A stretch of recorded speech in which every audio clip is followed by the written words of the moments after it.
రెండవ సమూయేలు గ్రంథము 23వ అధ్యాయము. దావీదు రచించిన చివరి మాటలు ఇవే.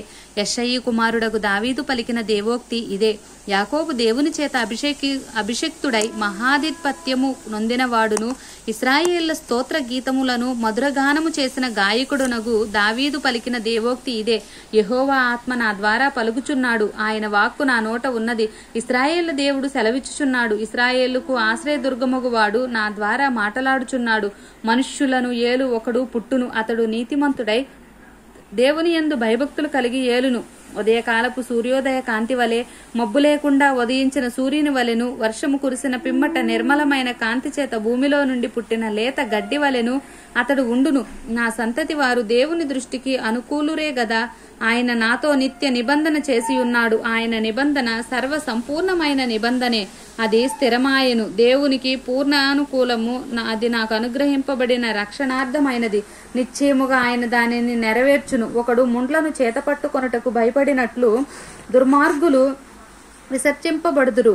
ముండ్లను పట్టుకొనువాడు ఇనుప పనిముట్టునైనను బల్లెపు కోలనైనను వినియోగించును కదా. మనుష్యులు వాటిలో దేనిని విడువక అంతయు ఉన్న చోటనే కాల్చివేయుదురు. దావీదు అనుచరుల్లో బలాఢ్యులెవరనగా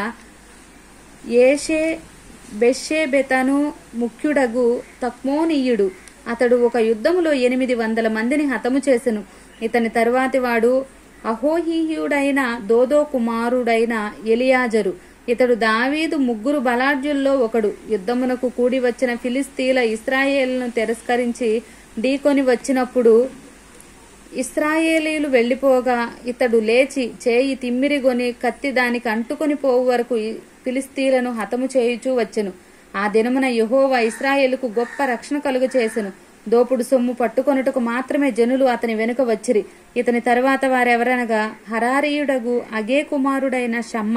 ఫిలిస్తీలు అలసందెల చేనిలో గుంపు కూడగా జనులు ఫిలిస్తీల ఎదుట నిలవలేక పారిపోయిరి. అప్పుడతడు ఆ చేని మధ్యను నిలిచి ఫిలిస్తీలు దాని మీదకి రాకుండా వారిని వెళ్లగొట్టి వారిని హతము చేయుట వలన యెహోవా ఇశ్రాయేలుకు గొప్ప రక్షణ కలుగచేసెను. మరియు 30 మంది అధిపతుల్లో శ్రేష్ఠులైన ముగ్గురు కోతకాలమున అదుల్లాము గుహలోనున్న దావీదు నద్దుకు వచ్చినప్పుడు ఫిలిస్తీలు రెఫాయిము లోయలో దండు దిగియుండిరి. దావీదు దుర్గములో నుండెను.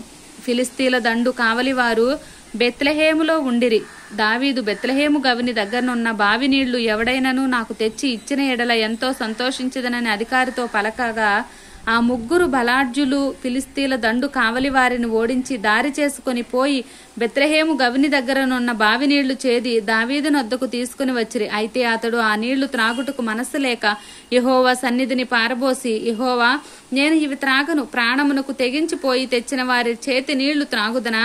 ఇవి తెచ్చి త్రాగనొల్లకుండెను. ఆ ముగ్గురు బలాఢ్యులు ఈ కార్యములు చేసిరి.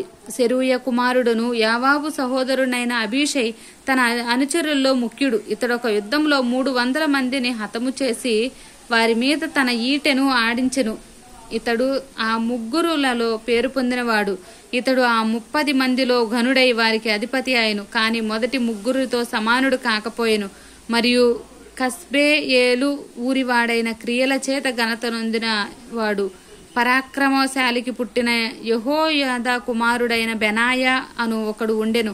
ఇతడు మోయాబీయుల సంబంధులకు ఆ 2 శూరులను హతము చేసెను. మరియు మంచు కాలమున బయలువెడలి బావిలో దాగి ఉన్న ఒక సింహమును చంపివేసెను. ఇంకను అతడు సౌందర్యవంతుడైన ఒక ఐగుప్తీను చంపెను. ఈ ఐగుప్తీను చేతిలో ఈటి ఉండగా బెనాయా దుడ్డు కర్ర తీసుకుని వాని మీదకు పోయి వాని చేతిలోని ఈట ఊడలాగి దానితోనే వాని చంపెను. ఈ కార్యములు యెహోయాదా కుమారుడైన బెనాయా చేసినందుకు ఆ ముగ్గురు బలాఢ్యుల్లోనూ అతడు పేరు పొంది ఆ 30 మందిలో ఘనుడాయను.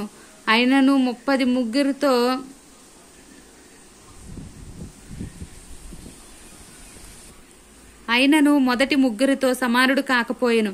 దావీదు ఇతని తన సభికులలో ఒకనిగా నియమించును. ఆ 30 మంది ఎవరెవరనగా యోవాబు సహోదరుడైన ఆసాహేలు, బెత్లెహేమీయుడగు దోదో కుమారుడగు ఎల్హానాను, హరోదీయుడైన షమ్మా, హరోదీయుడైన ఎలీకా, పత్తీయుడైన హెలెస్సు, తెకోవీయుడగు ఇక్కేషు కుమారుడైన ఈరా, అనాతోతీయుడైన అబీయేజరు, హుషాతీయుడైన మెబున్నయి, అహోహీయు సల్మోను, నెటోపాతీయుడైన మహరై, నెటోపాతీయుడైన బైనాకు పుట్టిన హేలేబు, బెన్యామీయుల గీబియాలో పుట్టిన రీబై కుమారుడైన ఇత్తయి, పిరాతోనీయుడైన బెనాయ, గాయషు ఏళ్ల నడుమ నివసించు హిద్దయి,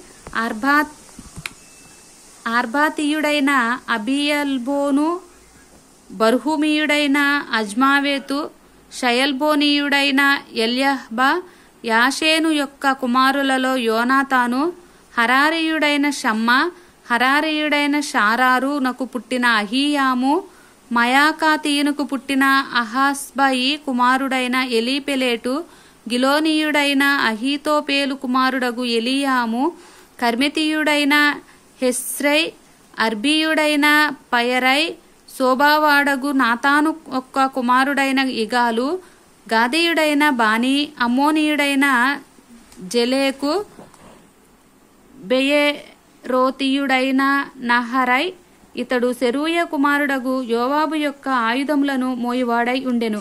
ఇత్రీయుడైన ఇరా, ఇత్రీయుడైన గారేబు, హిత్తీయుడైన ఉరియా, వారందరూ 37. ఆమేన్.